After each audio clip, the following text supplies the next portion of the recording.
This time he gets it to Babych, and Babych goes across the line and scores.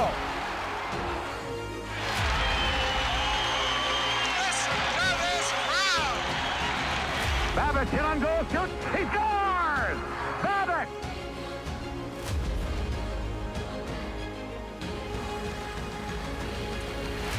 Ladies and gentlemen, let's welcome number 10, Wayne Babych.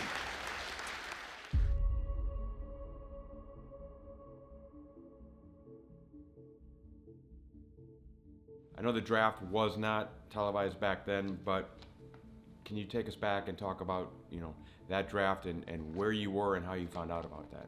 Well, I was flown into Toronto. Obviously, there was no draft on TV. It was just a location. We went to the hotel in Toronto and sitting in a room, and there was a conversation going on. And 1 minute I was the first guy to get picked. The next, they were making deals. I think there was Vancouver's trying to get me. But anyway, that's just what I'm hearing in the background. And then all of a sudden,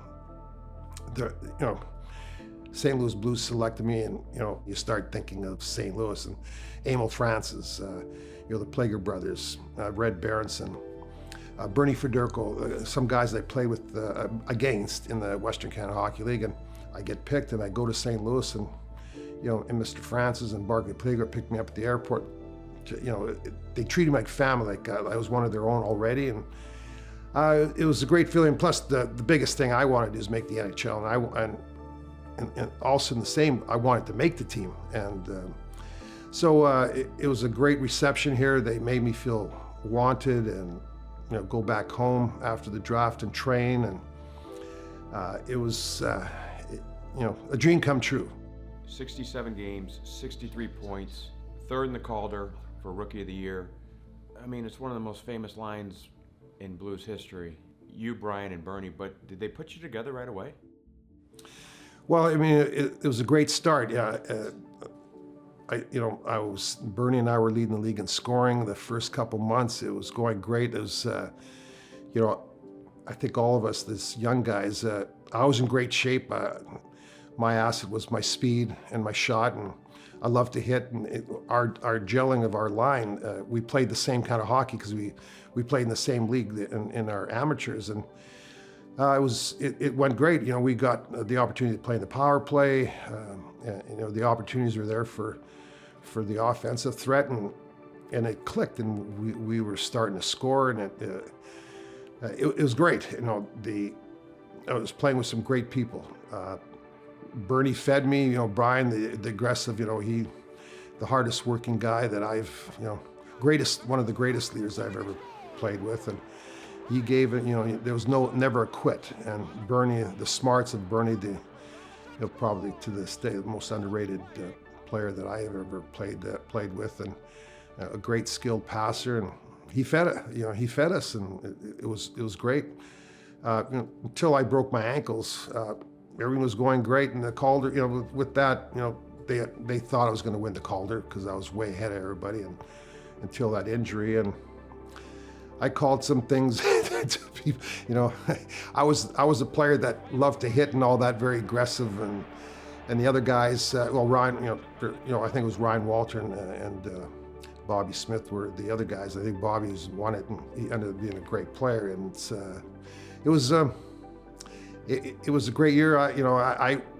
My number one thing was to help the St. Louis Blues out to become a contender. And obviously being picked where I was the year before, they weren't their stats weren't great, but there's a great people on our team, and we could see great things that were going to happen. And yeah, it was an interesting year. It was a fun year. Too bad I got hurt. So the first year you had with your success, I mean, the city embraced you right away.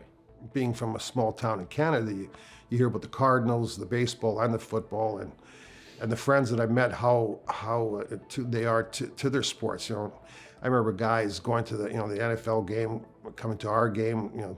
Their weekend was full of sports here in St. Louis, and they even to this day, like their knowledge of the game, it's and you kind of take it where being from Canada, everybody knows everything about hockey, and hear the fans and how they backed you up and cheered for you, And that's what you got to play for. Well, you do play for that, and you know, you wear that crest proudly, and it becomes part of you, and you'll do everything you can to make the people of St. Louis proud.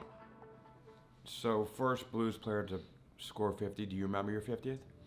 Absolutely. It's I'll never forget. It was in Montreal, and I always had to play against Gainey, and him and Robinson collided at the blue line, so I had sort of like a breakaway in from the blue line in, and you know, I was quick, and I wanted to kind of score. It was like I still had about 3 weeks to score my 50th, and I wanted to kind of score where I enjoyed scoring, like the top glove or on the ice on the far side. And so I'm bearing down the goalie, and I'm waiting for him to drop his glove or give me that side, and I let her rip, and it was a bullet between his legs on the ice.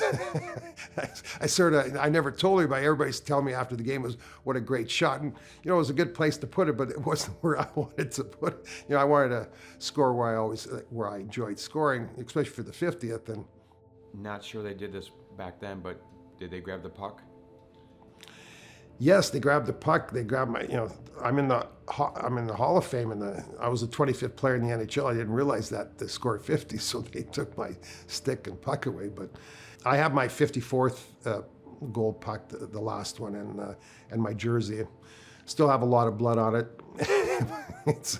But it was it was a thrill for me, and you know, I was ready to do it again and again and again. Records are meant to be broken, so 1990, Brett Hull comes along. Were you watching that? Did you see that was going to happen, and do you remember that?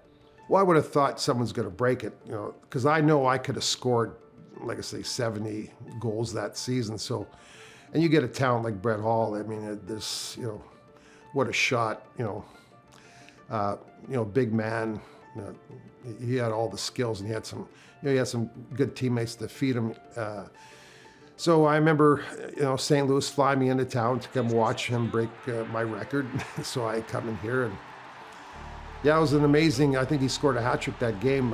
Like I said, he's a great talent. You know, obviously his stats is time and time again that he did it, and you know, it was. I had a tear in my eye for 1 second, but I always knew someone was going to break it.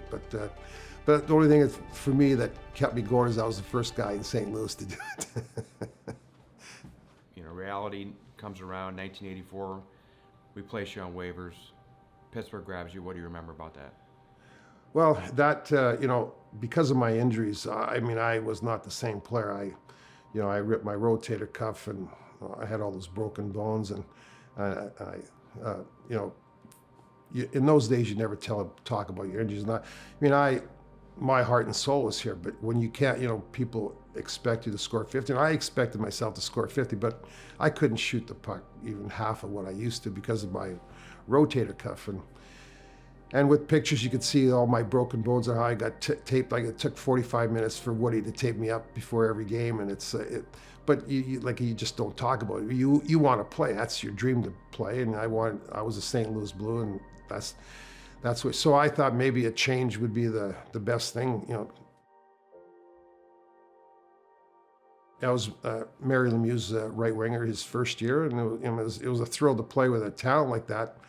You know, I was blessed that in the World Juniors in '70, Gretzky was my centerman, and then I came here, and Bernie and Dunner were my centermen here. You know, great players, and then, you know, to play with Mario.